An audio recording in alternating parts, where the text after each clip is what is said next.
Bismillahirrahmanirrahim. Assalamualaikum warahmatullahi wabarakatuh. Baik, pada kesempatan kali ini, sebelumnya, perkenalkan nama saya Fauziah Yundani dengan NIM 2208938 dari Departemen Kesehatan Medis. Baik, pada kesempatan kali ini, saya berkesempatan untuk menyampaikan sebuah judul atau presentasi saya yang berjudul itu pola diet yang berlebihan terhadap olahraga. Baik, yang pertama yaitu mari kita cari tahu dulu tentang apa sih itu pola diet yang berlebihan. Diet berlebihan. Diet berlebihan yaitu pola makan, melakukan pola makan yang terlalu ketat dan tidak seimbang seperti menghindari karbohidrat sepenuhnya atau makan yang sangat sedikit. Biasanya diet ini dilakukan demi menurunkan berat badan secara cepat, tetapi berisiko merusak metabolisme tubuh. Untuk tujuan dari seseorang menjalankan program diet berlebihan ini, biasanya itu untuk menurunkan berat badan secara cepat atau mencapai body goals dari yang mereka inginkan. Selanjutnya, mengapa sih berbahaya bagi seorang atlet?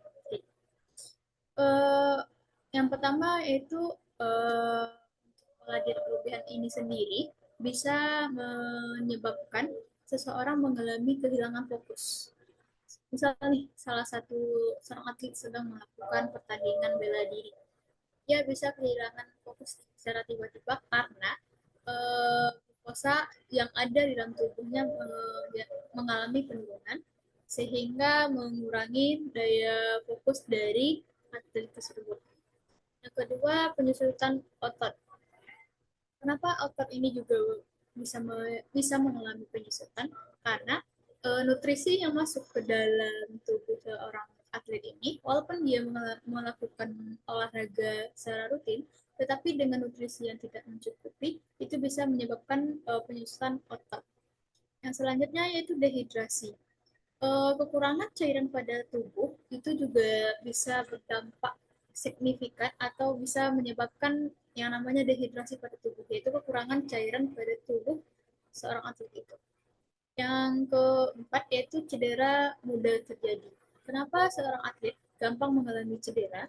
Dikarenakan saat dia kekurangan nutrisi,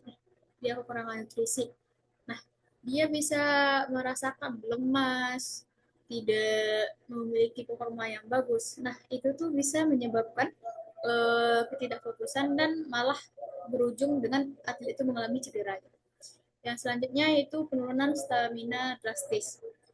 Misal saat seseorang melakukan long run 10 atau 20 kilo ke atas.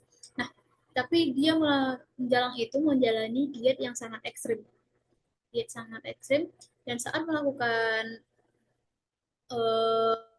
lari tersebut dia bisa mengalami down performa gitu. Baik, untuk selanjutnya yaitu ciri-ciri diet ekstrim yang terlalu ekstrim. Yang pertama yaitu melewatkan sarapan. Kebanyakan orang menjalani diet seperti diet intermittent fasting atau beberapa macam diet lainnya atau diet karbo. Nah, saat mereka tuh melakukan diet ada yang 12 jam, ada yang 16 jam, ada yang melakukan diet selama 20 jam terkadang. Nah, mereka itu melakukan tidak sarapan tapi hanya makan siang rata-rata.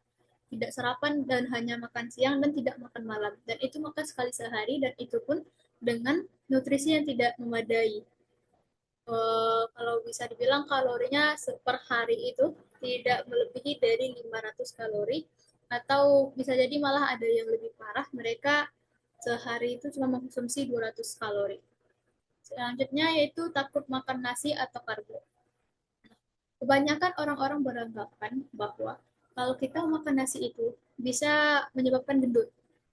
Malah sebenarnya nasi ini sendiri yaitu sumber glukosa atau sumber energi yang paling besar bagi tubuh kita. Rata-rata seseorang yang sedang menjalani diet ini pasti tidak akan mengkonsumsi nasi karena mengandung glukosa. Selanjutnya yaitu hanya mengkonsumsi suplemen. Mereka hanya mengkonsumsi suplemen diet tanpa mencukupi nutrisi dari tubuh mereka sendiri. Kebanyakannya seperti itu. Yang selanjutnya yaitu olahraga berat tapi kalori masuk minim. Kebanyakan seseorang yang sedang melakukan diet, mereka melakukan olahraga bisa malah mereka melakukan olahraga di pagi hari dan melakukan olahraga lagi di sore hari. Nah, tetapi mereka cuma makan sekali sehari dan itu pun di siang hari. Dan seorang atlet pun terkadang yang kebanyakan saya temui atau saya riset itu tuh banyak terjadi di atlet bela diri. Saat mereka akan melakukan penimbangan kelas, nah mereka tuh selama seminggu bisa melakukan diet ekstrim. Nah, mereka cuman terkadang tidak makan apapun, cuma makan ubi. Umbi-umbian itu pun sekali sehari dan cuma minum air putih. Air putih pun tidak terlalu banyak. Baik, selanjutnya strategi apa sih yang bisa kita lakukan untuk menjalani diet sehat gitu. Yang pertama yaitu kita melakukan makan cukup sebelum dan sesudah latihan. Nah, nutrisi yang tercukupi bisa meningkatkan performa dan tidak bisa bukan tidak bisa tetapi mengurangi downnya performa atlet secara signifikan. Selanjutnya yaitu setiap makan itu sertakan karbo, protein, lemak sehat dan sayur. Disarankan bagi seorang yang sedang berolahraga atau seorang atlet untuk memperbanyak makan protein.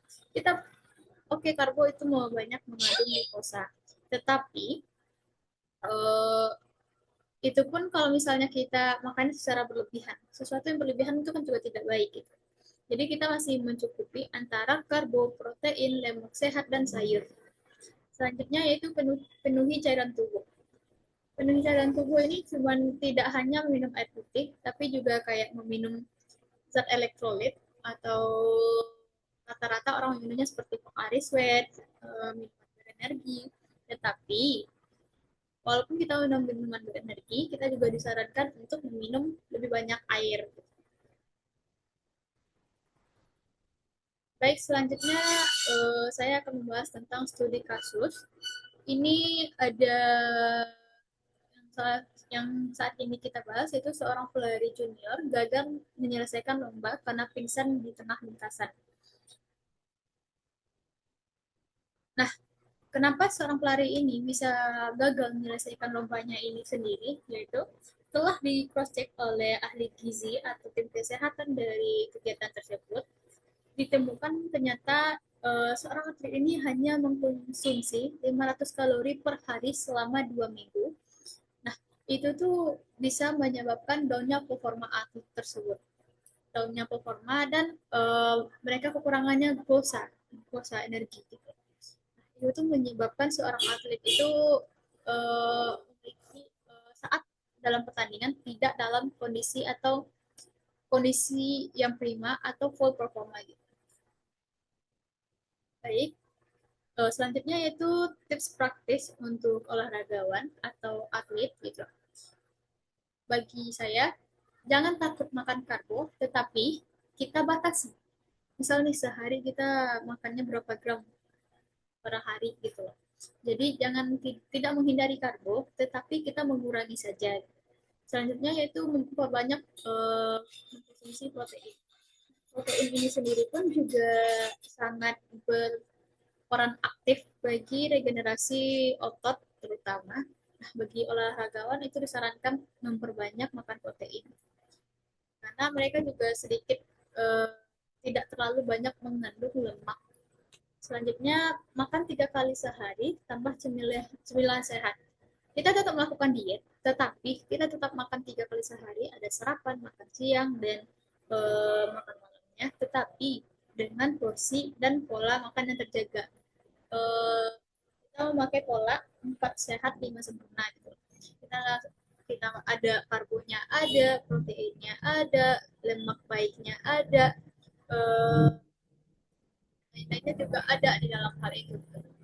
Selanjutnya minum air 2 sampai 3 liter per hari. Ini tuh sangat mempengaruhi bagaimana tubuh kita mendapatkan cairan. Baik, mungkin sekian dari saya. Eh, Kalau misalnya saya ada salah, saya